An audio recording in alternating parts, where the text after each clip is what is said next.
Bab 149. Seekor anjing gila. Malam hari, mereka berdua pergi mengisi perut bagai sepasang kekasih. Celawang menggandeng lengan Louis Lu sambil berjalan-jalan dengan bahagia. Sekalinya berjalan-jalan, 2 jam lebih pun berlalu cepat. Celawang tampak tidak lelah sama sekali. Bahkan juga menunjuk beberapa tempat aneh. Sambil berujar kepada Louis Lu, "Louis kecil, cepat lihat. Tempat ini adalah tempat yang paling disukai oleh ibu-ibu kaya itu. Bahkan ini dan itu juga." Louis Lu bertanya dengan raut wajah bingung. "Kak Cela, bagaimana kamu mengetahui begitu banyak? Jangan-jangan..." "Hehe." Celawang tersenyum berkedip mata. "Karena aku ini wartawan dan sering kali melakukan wawancara diam-diam. Tapi aku menjamin kalau aku tidak pernah melakukan hal-hal yang kelewatan." "Aku tentu saja percaya Kak Cela," ujar Louis Lu. Akhirnya ketemu juga alasan mengapa kakak keempatnya menjadi kotor. Ternyata ia terpengaruh saat melakukan wawancara. "Baiklah, kalau begitu, untuk beberapa dokumen belajar yang ada di dalam laptop, aku maafkan kamu." Louis Lu dengan cepat merelakannya. Ketika kedua orang berjalan-jalan, tiba-tiba mereka menyambut seorang pria berwajah bekas luka pisau. Awalnya mereka berdua sudah berlalu begitu saja. Namun siapa sangka pria berwajah bekas luka itu mendadak putar balik dan mengulur tangan menahan kepergian Celawang. "Yoho, aku kira siapa begitu familiar. Ternyata wartawan cantik kita ya." Pria berwajah bekas luka itu menatap Celawang dan menunjukkan senyuman dingin dari ujung bibir. Wajah Celawang langsung berubah. Kemudian menarik Louis Lu berbalik badan ingin pergi dari situ. Namun pria berwajah bekas luka itu malah langsung muncul di hadapan mereka dan menghalangi jalan mereka. Menyeringai berkata, "Wartawan cantik, mengapa kamu buru-buru pergi? Bagaimana hari ini kamu datang ke tempatku lagi buat berkunjung? Siapa tahu ada kejutan loh." Louis Lu seketika paham.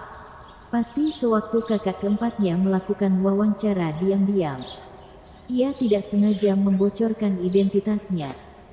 Alhasil ia diingat oleh pria berwajah bekas luka ini. "Minggir." Louis Lu tidak banyak cakap, melainkan melontarkan satu kata itu. Bocah. Berani juga ya kamu." Pria berwajah bekas luka itu langsung mengalihkan pandangan ke tubuh Louis Lu. Kemudian lanjut menyipitkan mata berujar, "Hehe, bocah. Penampilanmu bagus juga. Bagaimana kalau kamu datang bekerja di tempatku? Di sana pasti ada banyak keuntungan yang tidak kamu duga." Tatapan orang itu penuh makna. Jelas sekali bahwa pekerjaan itu bukanlah pekerjaan biasa.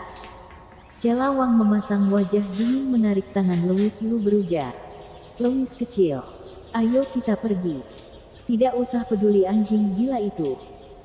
Aku tidak percaya ia berani melakukan sesuatu kepada kita di siang terik seperti ini." Louis Lu mengangguk, namun baru saja memindahkan kaki. Kemudian mereka langsung mendengar pria berwajah bekas luka itu yang berteriak kencang, "Hei bocah, berani sekali kamu mencuri dompetku." Tampak jelas bahwa pria berwajah bekas luka ini tidak akan melepaskan mereka berdua. Bahkan mencuri dompet yang ia sebut itu juga hanya alasan untuk mencari masalah saja. Celawang berujar kesal, "Sejak kapan kita mencuri dompetmu? Kamu jangan asal menuduh dia." "Hehe." Pria berwajah bekas luka itu menyeringai dan berkata, "Tidak mencuri dompetku. Kalau begitu tolong kamu jelaskan. Mengapa aku baru berbicara sebentar dengan kalian? Dompetku pun langsung menghilang. Kalau bukan kalian yang mencuri, lalu siapa lagi? Kamu." Celawang sangat kesal mendengarnya. Baru saja ingin berdebar dengan pria berwajah bekas luka itu. Namun malah mendadak mendengar Louis Lu berkata, "Kak Cela, tadi kakak juga ada bilang kalau ia itu anjing gila."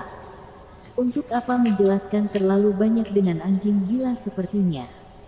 Raut wajah pria berwajah bekas luka itu langsung menjadi suram.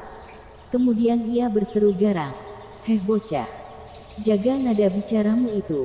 "Oh, nada bicara apa?" tanya balik Louis Lu. Tampak jelas kalau bocah sepertimu belum pernah dipukul. Mau bertingkah keren di hadapan wanita cantik. Juga perlu tahu jelas siapa lawanmu.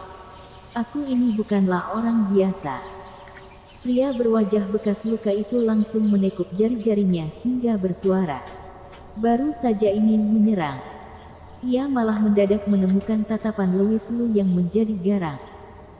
Kemudian mengangkat satu kakinya dan menaruhnya di atas kepala pria berwajah bekas luka. Lalu baru menjatuhkannya lagi ke bawah. 2. Pria berwajah bekas luka itu langsung terjatuh ke permukaan tanah sambil memegang kepalanya yang terus berdarah dengan teriakan yang tak berhenti. "All kill." Louis Lu tidak melirik pria berwajah bekas luka itu lagi. Kemudian menoleh kepala berujar kepada Cela Wang. "Kak Cela, waktu melawan anjing gila, kita tidak perlu menghabiskan banyak kata-kata. Jika ia ingin menggigit orang, kita boleh langsung menendangnya pergi." Cela Wang agak kebingungan mendengar ucapan Louis Lu. Ia pun mengangguk kaku. Apakah Louis kecil memang begitu kejam? Tapi aku suka waktu adegan ini terjadi. Juga menarik perhatian banyak orang. Awalnya mereka hanya menonton saja, karena mereka tahu kalau pria berwajah bekas luka ini bukanlah tokoh yang mudah disinggung. Namun setelah Louis Lu menendang kepala pria berwajah bekas luka itu, tatapan semua orang pun langsung berubah. Bagus. Nah, anak muda memang berani.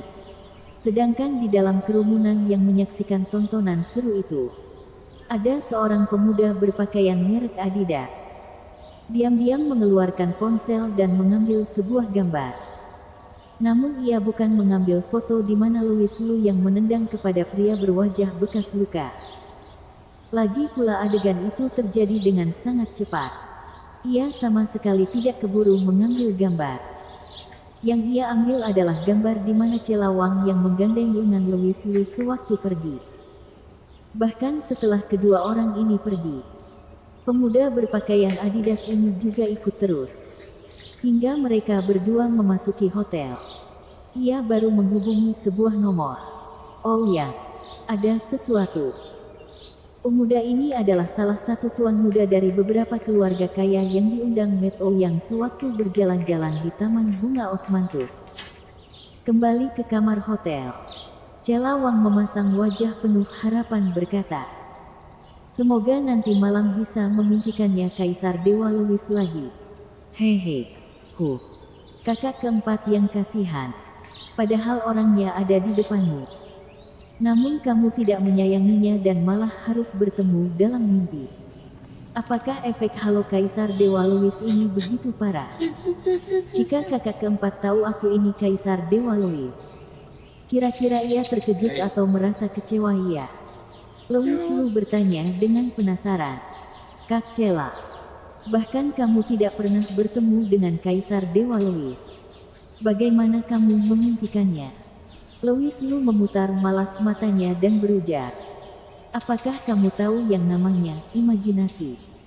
Seperti kamu tidak pernah bertemu dengan bidadari, tapi malah tidak mengganggu waktu kamu membaca puisi dan memandang bunga bersama bidadari dalam mimpi.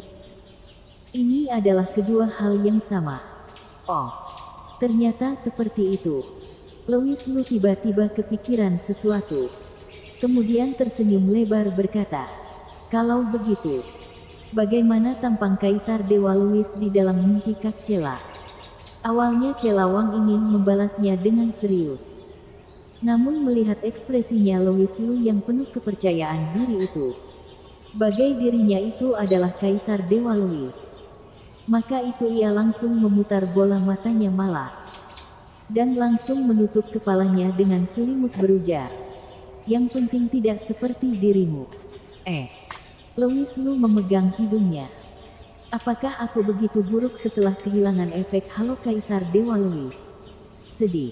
Meski sedih, Louis Lu tetap mematikan lampu untuk kakak keempatnya dengan perhatian. Kemudian pergi ke kamar sendiri tidur. Bersambung.